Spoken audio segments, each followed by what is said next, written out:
Shalom, saudara dan saudari yang terkasih dalam Tuhan kita Yesus Kristus.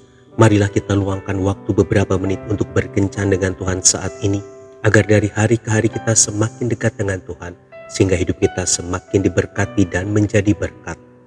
Pembacaan dari surat Rasul Paulus kepada jemaat di Efesus, bab 6 ayat 1 sampai dengan 3. Hai anak-anak, taatilah orang tuamu di dalam Tuhan, karena haruslah demikian. Hormatilah ayahmu dan ibumu.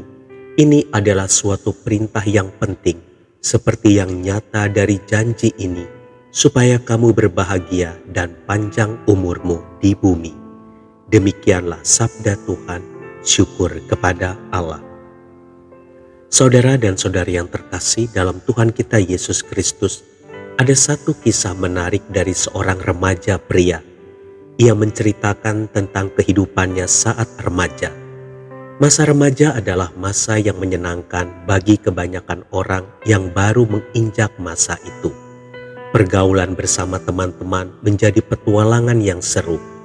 Menerobos batasan-batasan yang ada adalah hal yang sangat biasa. Saat itu ia adalah salah satu remaja yang sama sekali tidak peduli terhadap aturan manapun, baik itu peraturan di sekolah atau peraturan di rumah. Orang tuanya, terutama ayahnya, sampai bingung menghadapinya.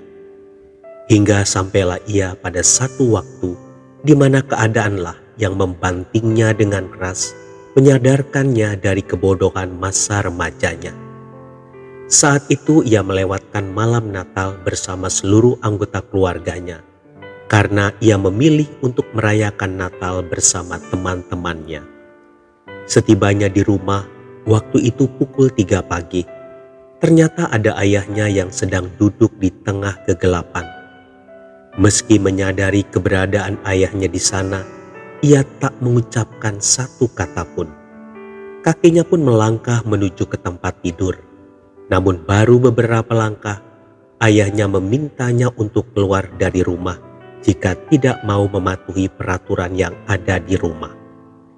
Sebagai remaja, ia pun naik darah lalu berteriak kepada ayahnya bahwa ia mampu hidup sendiri, karena pikirnya ia masih muda dan kuat. Tanpa berpikir panjang, ia pergi meninggalkan rumah tanpa membawa apapun. Selanjutnya ia bekerja sebagai tukang kuli bangunan. Saat itu cukup menyenangkan, karena ia menghasilkan uang dengan keringatnya sendiri.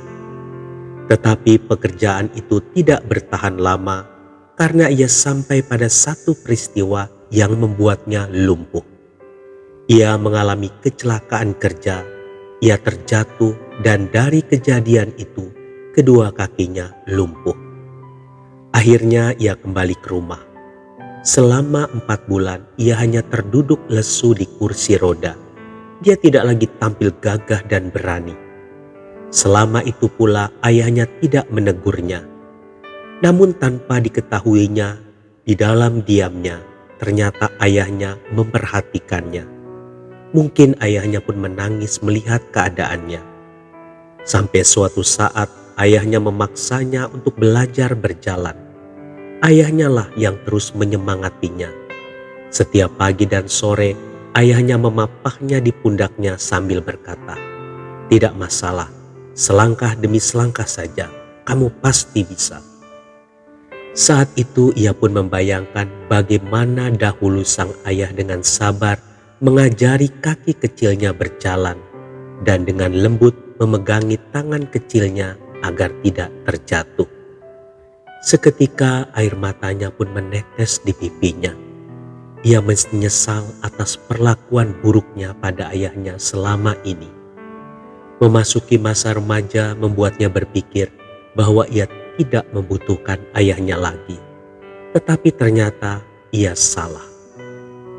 Saudara dan saudari yang terkasih dalam Tuhan kita Yesus Kristus, tidak peduli seberapa kuat dan hebatnya kita sekarang, tetaplah hormati orang tua kita. Mereka adalah pahlawan sepanjang masa tanpa tanda jasa. Tuhan Yesus memberkati. Marilah kita berdoa. Dalam nama Bapa dan Putra dan Roh Kudus. Amin.